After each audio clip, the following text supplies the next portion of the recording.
안녕하세요. 7장 두 번째 강의를 시작을 하겠습니다.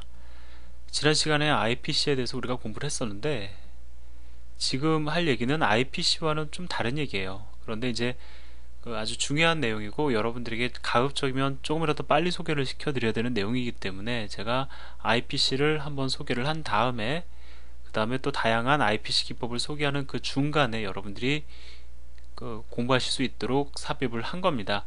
그렇기 때문에 IPC랑은 완전히 별개의 내용이지만 중요한 내용이다. 여러분들이 기억을 하시고 이번 장 내용을 따라오시기 바랍니다.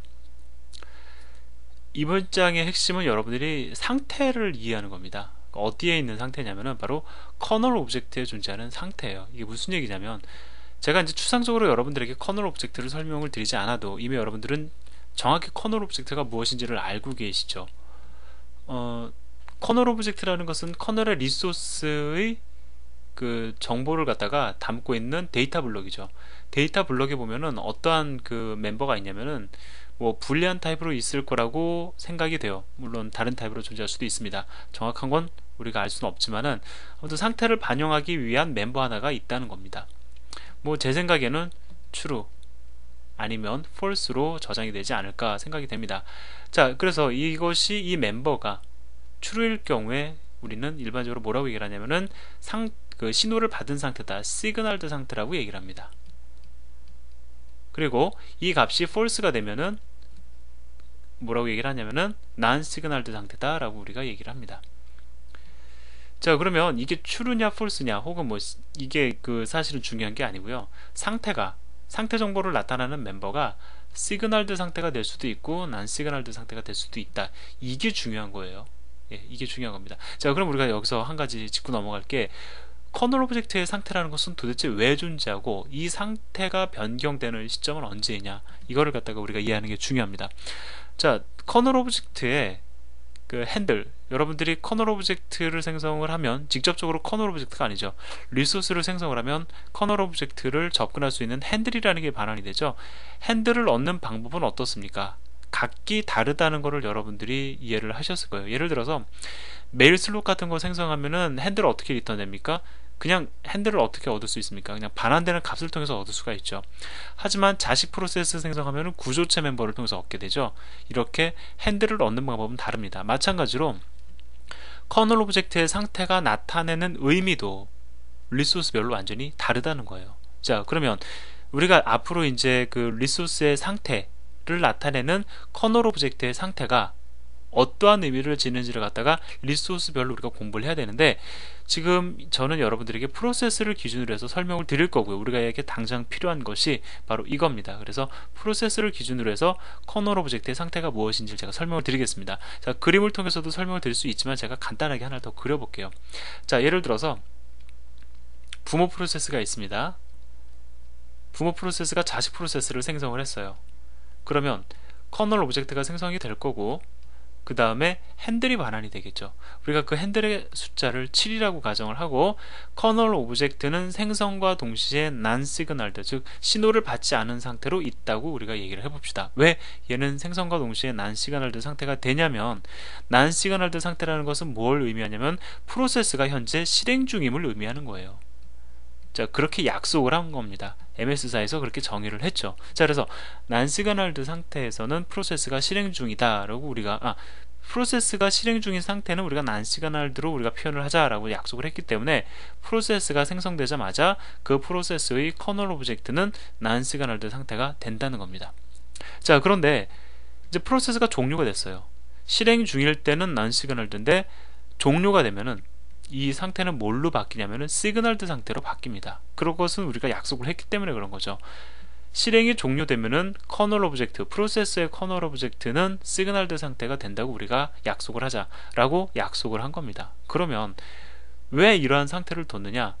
이 시그널드 상태냐, 난 시그널드 상태이냐를 갖다가 참조함으로 인해서 다른 프로세스가 이 커널 오브젝트의 핸들을 가지고 있는 그 대상이 현재 프로세스의 상태를 알 수 있기 때문에 그런 거예요. 다시 얘기하면 그 커널 오브젝트의 상태라는 것은 정보를 알려주기 위한 겁니다. 현재 상태 혹은 현재 정보를 상황을 갖다가 상황 이러한 것들을 알려주기 위한 것이 바로 커널 오브젝트의 상태 정보예요.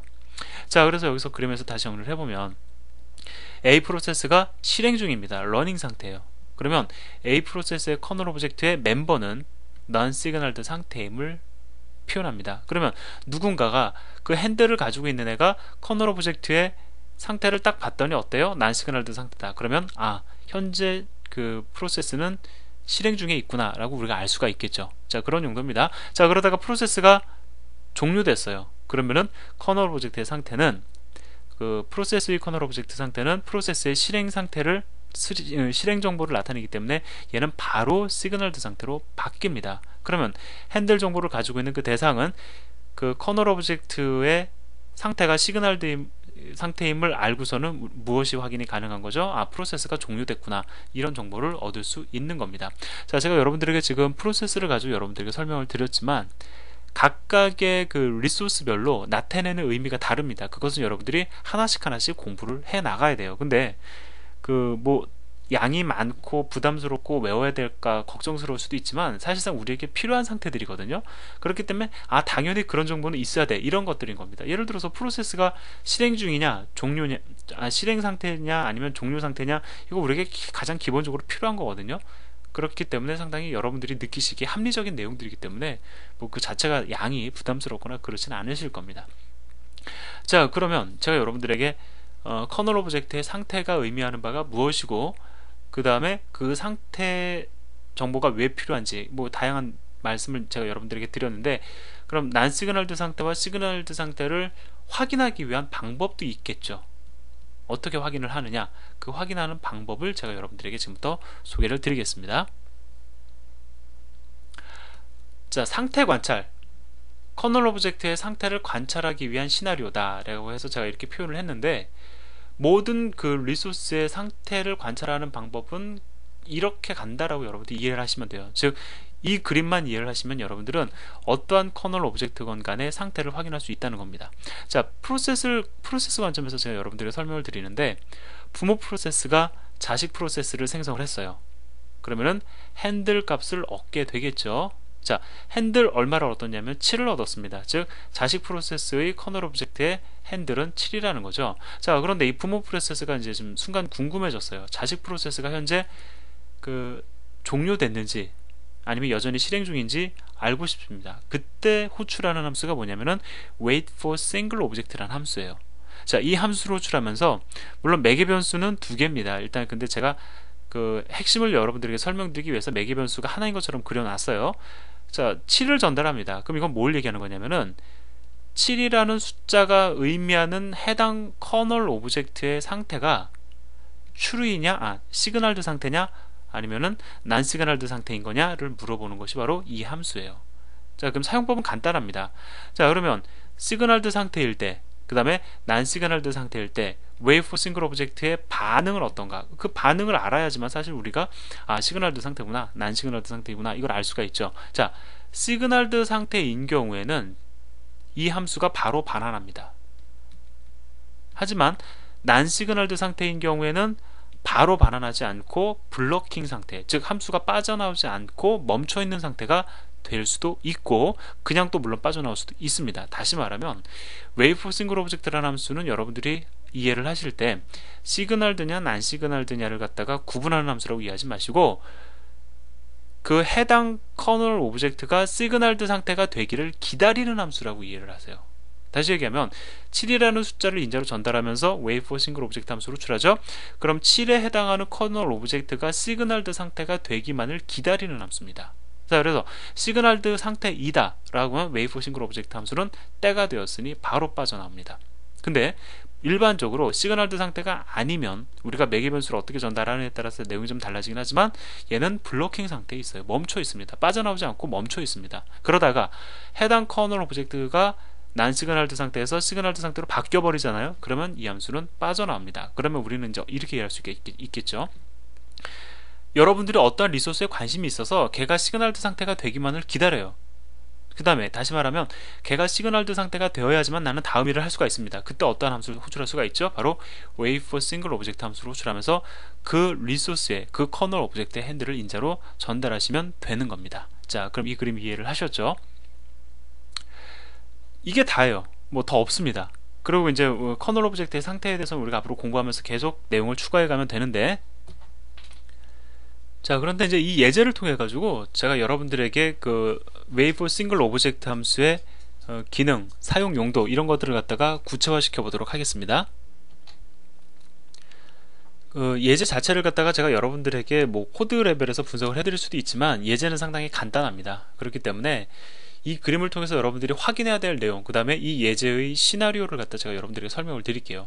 자, 예제 7-456에 관련된 내용들이니까 제가 설명드리는 내용을 가지고 코드를 한번 보시기 바랍니다. 자, 어떤 것을 제가 생각을 했냐면, 어떠한 것을 고려해가면서 제가 예제를 갖다가 이렇게 디자인을 했냐면, 이 내용만 이해하시면 사실 코드는 쉽게 이해가 돼요.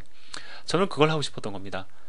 프로세스가 세 개가 있는데 세 개를 만들려고 합니다. 하나의 프로그램 내에서 프로세스를 세 개를 생성을 할 겁니다. 왜 세 개를 생성을 할 거냐면, 자, 1부터 10까지 더 하고 싶어요. 근데 그거를 갖다가 처음부터 끝까지 이해를 시키지 않고 그 첫 번째 프로세스를 A라고 해보죠. 자, A 프로세스가 B와 C 프로세스에게 각각 이 숫자의 반을 더하라고 넘겨줍니다. 즉 얘는 1부터 5까지 더해서 알려줘 요청을 하고요.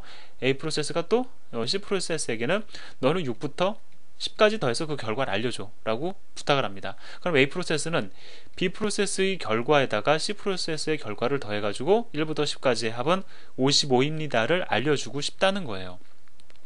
자, 언뜻 보면은 되게 불필요해 보이죠. 근데 제가 여기서 한 가지, 이게 어떠한 특성을 지니지 한번 제가 말씀을 드려보겠습니다. 요즘 보면은 듀얼 코어 뿐만이 아니라 쿼드 코어까지 해가지고 이 코어가 실제로 연산할 수 있는 연산기의 개수라고 보시면 돼요. 4개가 들어가는 지금 그런 상황까지 펼쳐지고 있습니다. 자, 그러면 1부터 10 너무 얘가 간단하니까 이걸 좀 극단적으로 몰고 가보겠습니다. 1부터 1억까지 더하는데 그 더하는 그 단위가 0.00001이라고 가정을 해보겠습니다. 자, 언뜻 보면은 여러분들이 그냥 1부터 10까지 더할 때는 이런 복잡한 과정을 거치면 또 늦어질 것 같죠. 물론 늦어집니다. 그런데 상황이 이렇게 되면 얘기가 좀 달라지죠. 왜냐하면 복잡합니다. 복잡하기 때문에 연산해야 될 게 많습니다. 그렇기 때문에 이거를 갖다가 코어가 4개라는 것은 동시에 실행 가능한 프로세스가 4개라는 뜻이거든요.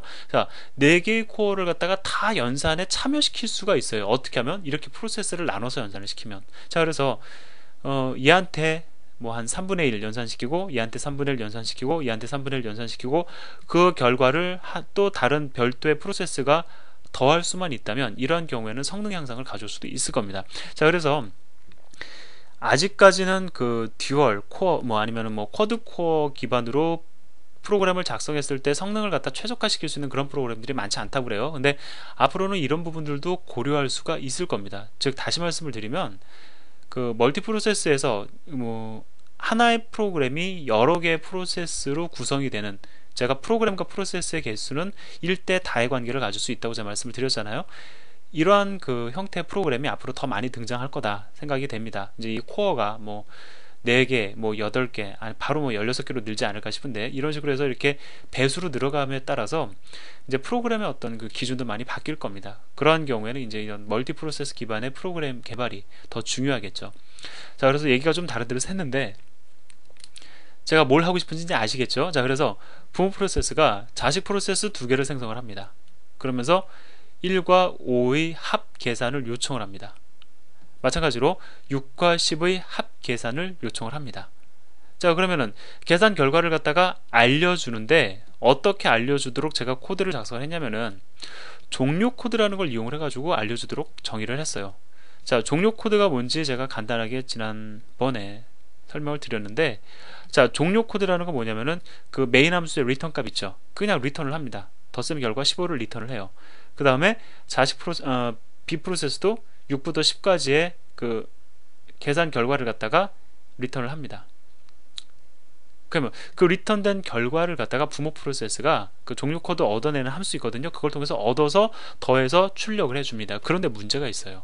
이 예제의 문제점이 뭐냐면, 그렇다면은 흐름상에서 보면 부모 프로세스가 자식 프로세스보다 먼저 덧셈을 해서 결과를 갖다 출력해 버리면 됩니까? 안 됩니까? 안 되죠.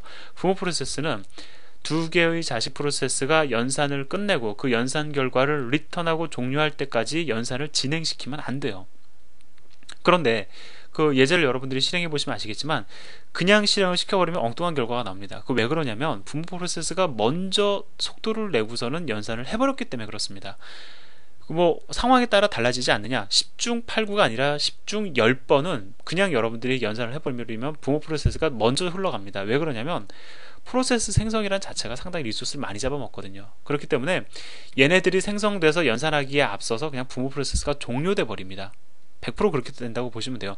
그래서 이걸 막기 위해서 어떠한 작업을 거쳐야 되냐면 부모 프로세스가 자식 프로세스가 종료될 때까지 기다리는 작업을 거쳐야 됩니다. 기다린다. 이것이 목적이죠. 이 예제에서 여러분들에게 보여주고 있는 것이 그겁니다. 자, 화면 잠깐 지우고 좀 설명을 드릴게요. 자, 그럼 방법이 뭘까요? 일단 부모 프로세스가 자식 프로세스를 생성을 했으니까 얘는 자식 프로세스의 핸들 정보를 가지고 있을 겁니다. 뭐 얘가 3이고 얘가 4라고 가정을 해보죠. 그럼 얘는 3과 4라는 핸들을 얻을 겁니다. 자, 그러면 생성한 다음에 바로 뭘 하냐면 부모 프로세스는 자식 프로세스가 종료하기를 기다려야 돼요. 다시 얘기하면 각 프로세스의 커널 오브젝트 상태가 어떠한 상태가 되기를 기다려주면 되는 겁니까? 시그널드 상태가 되기를 기다려주면 되는 거죠. 어떠한 방법으로요? wait for single 오브젝트 함수로 출하면서 3과 wait for single 오브젝트 함수로 출하면서 4를 인자로 전달을 합니다. 그러면 wait for single 오브젝트 함수로 출하면서 3을 인자로 전달을 했으면 어떻게 됩니까? 부모 프로세스는 더 이상 실행되지 않고 블로킹 상태에 놓이게 되죠. 왜? 현재 얘가 종료되지 않았으면 얘는 난시그널드 상태의 커널 오브젝트가 난시그널드 상태이기 때문에 더 이상 진전이 안 될 거라고요. 그러다가 연산이 끝나서 종료가 됐습니다. 그러면은 이 함수를 빠져나오겠죠. 그리고 나서 4를 넘기면서, 즉 B 프로세스의 핸들을 인자로 전달하면서 wait for single 오브젝트 함수로 출할 거라고요. 자, 종료됐으면 어떻게 됩니까? 빠져나오겠죠. 빠져나와서 뭐 하면 됩니까? 이 연산 결과를 얻어서 더해서 출력을 해주고 종료를 하면 되는 거죠. 이것이 바로 이 예제에서 여러분들에게 얘기하고 있는 내용입니다. 그래서 한 번은 wait for single 오브젝트 함수 호출 안 하고 그냥 예제를 실행시키면서 잘못된 결과가 출력되는 걸 여러분들에게 보여주고 있어요. 그 다음에 또 다른 실행에서는 이 함수를 호출했을 때의 정상적인 결과 출력 55가 나옴을 여러분들에게 보여드리고 있습니다. 자, 그래서 예제를 통해서 여러분들이 그 wait for single 오브젝트 함수의 사용 방법을 익혀야 되고요. 그 다음에 시그널드 상태와 난시그널드 상태의 특성들, 그것이 무엇을 의미하는지 여러분들이 더불어 프로세스 관점에서 100% 이해를 하시기를 부탁을 드립니다. 자, 이렇게 해서 7장도 끝났고요. 자, 8장에서는 조금 더 내용이 어렵게 전개가 됩니다. 근데 뭐 어려워봤자 거기서 거기니까 부담 갖지 마시고 계속 제가 말씀드리는 대로 잘 따라오시면서 그 다음에 강의를 들으신 다음에 그 내용을 정리하시고 예제를 확인하시고 이렇게 따라오시면 어렵지 않게 내용들을 공부하실 수 있으리라 생각이 됩니다. 네, 수고하셨습니다.